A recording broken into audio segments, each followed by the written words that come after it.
Escarnecedores escarnecem. Isto é o que eles fazem. Judas 1,18. Eles disseram a vocês: quando chegarem os últimos tempos, aparecerão pessoas que vão zombar de vocês, pessoas que não querem saber de Deus e seguem os seus próprios desejos. O escarnecedor geralmente é o tipo que provou dos dons espirituais, mas ele caiu. Na maioria das vezes, ele estava crendo de uma forma errada. E quando aquilo que ele cria não aconteceu como ele esperava, então ele se afasta e, ao invés dele cuidar da vida dele, ele acha que as pessoas que continuam crendo são obrigadas a deixar e seguir ele só porque ele não entendeu aquilo. E por que ele escarnece? Por que ele critica? Por que ele sorri? Por que ele zomba? Ele zomba, escarnece, sorri daquilo. Na verdade, aquilo é uma arma de defesa, tentando passar para a pessoa que ainda está crendo a informação que ele está seguro no que está crendo agora. A informação de que ele está corretíssimo e certo a tal ponto que ele não tem medo de escarnecer e blasfemar daquilo. Ele está, na verdade, tentando passar a informação para aquela pessoa que ainda está crendo que ele está tão seguro, que ele está tão correto, que ele não tem medo de estar blasfemando ou ofendendo a Deus. Podemos tomar o caso de Judas. Judas passou a crer em Jesus de uma forma errada. Todos os outros discípulos criam que Jesus veio para salvar as almas deles, para tirar eles do pecado e para dar uma vida eterna após a morte. Mas Judas e muitos outros, inclusive os 70 discípulos que abandonaram Jesus, creram em Jesus pensando que Jesus ia dar um golpe de estado, matar o rei Herodes, expulsar os romanos da Judéia e estabelecer o trono de Davi, sendo rei de Israel, de forma política, literal. Veja, todos eles estavam crendo em Jesus. Porém, uns estavam interpretando de um jeito e outros de outro. Aqueles que estavam interpretando que Jesus ia ser um rei de forma literal sobre o trono de Israel, tiveram uma carreira curta. Abandonaram Jesus e, quando abandonaram, não tiveram temor algum de se levantar contra ele e de escarnecê-lo. Por que que lá no pátio de Pôncio Pilatos, eles gritavam sem medo de estar errado, dizendo: crucifica-o, crucifica-o? Eles não estavam gritando crucifica-o com medo de ser punido por Deus. Por quê? Eles tinham certeza que Jesus era um impostor.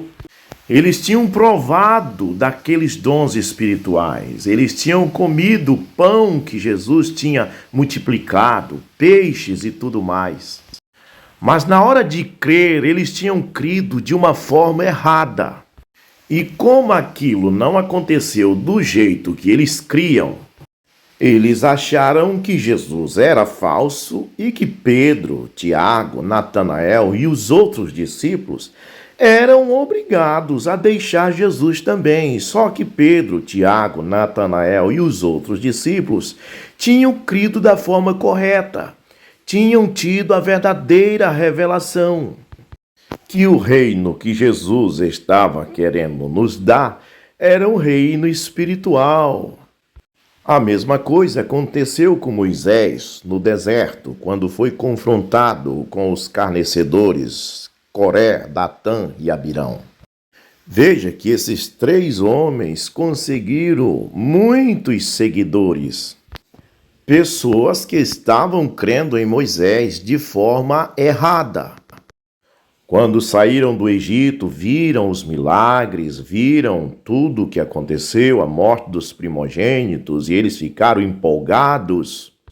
Moisés havia dito que Deus disse que ia dar para eles uma terra que mana leite e mel. E eles pensavam que ao sair do Egito o sofrimento tinha acabado. Mas depois que atravessou o Mar Vermelho e seguiram no deserto, o sofrimento não acabou. Passaram-se 5 anos, 10 anos, 15 anos e nada dessa terra que mana leite e mel chegar. Tudo que eles tinham era um deserto. E então, quando Coré, Datã e Abirão se levantaram contra Moisés, essas pessoas não tiveram dúvida. Eles disseram: vamos escarnecer, porque nós temos certeza que este homem é um falso profeta. Nos enganou. Cadê a terra? Não chegamos em terra alguma. Mas mal eles sabiam que a jornada ia durar 40 anos e que ao atravessar o Jordão, para entrar na terra que mana leite e mel, ainda tinha que sacar a espada e vencer os filhos de Anak, os cananeus, os amorreus, os jebuseus, e colocar todos eles para fora, e aquilo ainda ia durar muitos anos. Imagine um seguidor da doutrina de Coré, Datã e Abirão, quando se encontrava com um israelita, seguidor da mensagem de Moisés, o quanto ele não escarnecia, o quanto não ria, o quanto não zombava. Você ainda está acreditando naquele homem? Já está provado que ele é um charlatão. Quantos anos faz que nós saímos do Egito? 30 anos. 35 anos.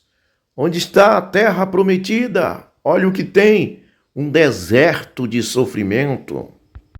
Tenha certeza, meu irmão, o escarnecedor, quando ele escarnece, ele está escarnecendo porque ele está tendo certeza no que agora ele está crendo. Embora nós, sabendo que o caminho que ele está seguindo é um caminho que ele pensa que é correto e está errado, mas não tem como nós convencer ele a voltar, porque ele já provou daquilo que nós estamos comendo. E se você já comeu e está comendo uma torta de cereja que para você é deliciosa, para aquele que já provou dela e não gostou, para ele você devia também parar de comer a torta. Só que você gosta, você está achando a torta deliciosa. Ele já provou da torta e não gostou. Então ele quer cuspir na sua torta, ele quer jogar terra na sua torta. O que você tem que fazer é esconder a sua torta dele, porque se você não tiver cuidado, ele vai fazer isto. Porque ele acha que porque ele comeu e não gostou, você é obrigado a não gostar também. Só que cada pessoa tem um gosto e você está gostando daquilo. Os opositores da mensagem não gostam mais da mensagem, eles provaram dela. Eles creram de forma errada. Eles acharam que Jesus vinha em 1977. Eles interpretaram errado as citações do irmão Brana sobre isto. Eles pensaram que o irmão Brana era Deus, infalível, sem pecado. Acharam que um profeta não pode falar como homem, não pode agir como homem. 24 horas por dia ele tem que estar profetizando, tudo que ele diz tem que ser uma profecia absoluta.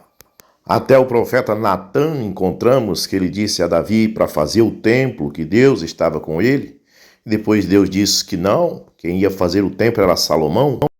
Acharam que o profeta tinha que saber todas as coisas. Isso é uma coisa que só Deus sabe, que Deus é onisciente.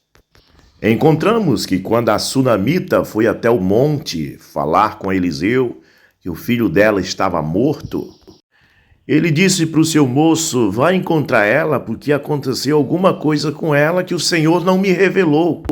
Eliseu não sabia que o filho da sunamita tinha morrido. E tem mais, esse menino não era nem para morrer, porque foi uma promessa que Deus deu a ela, dizendo que ela teria um filho, Porque Deus dá um filho e depois tira. Isso tudo são argumentos que os escarnecedores encontram depois que eles descreem daquele profeta, daquela mensagem. Talvez pessoas que seguiam Eliseu, que criam que ele era profeta, só que creram de forma errada, acharam que ele devia saber todas as coisas. Acharam que se Deus deu aquele filho à sunamita, ele não devia ter morrido. E então agora perderam o medo de blasfemar e de escarnecer de Eliseu e dizer isso é um charlatão, um falso profeta. Agora a Bíblia nos diz que nos últimos dias viriam os escarnecedores. Você que é da mensagem pode estar alarmado de ver o número de escarnecedores que estavam crendo na mensagem de forma errada e que hoje fazem vídeos escarnecendo, zombando da mensagem, tentando chamar sua atenção. Eles querem que você pense, ora, se ele era da mensagem e está falando isso, então ele sabe o que está dizendo. Então se entregar corpo e alma e espírito nos braços do escarnecedor. Mas o problema é que ele não entendeu a mensagem porque não era para ele. A mensagem é para eleitos. Essa coja de escarnecedor não é apenas contra a mensagem, mas é geral. Está uma chuva de vídeo na internet de gente escarnecendo contra a Bíblia, contra a palavra de Deus. Acusam a Bíblia porque um evangelista diz que quando Jesus amaldiçoou a figueira, ela secou imediatamente. E o outro evangelista diz que quando Jesus amaldiçoou a figueira, ela secou no outro dia. Acusam a Bíblia porque um evangelista diz que um ladrão zombava de Jesus apenas e o outro não, mas disse: tem misericórdia de mim quando entrares no teu reino. E o outro evangelista diz que os dois ladrões zombavam de Jesus. Está uma chuva de vídeos na internet mostrando que a história de Noé foi plagiada da mesma história da epopeia de Gilgamesh, dos Sumeros. E todas essas pessoas foram pessoas que creram na Bíblia, mas agora eles não estão crendo mais. Então eles acham que porque eles não creem, você não pode mais comer deste bolo. Então eles cospem, escarram no bolo, porque eles acham que como eles não gostaram, você é obrigado a não gostar também. Escarnecedores escarnecem. Isso é o que eles fazem.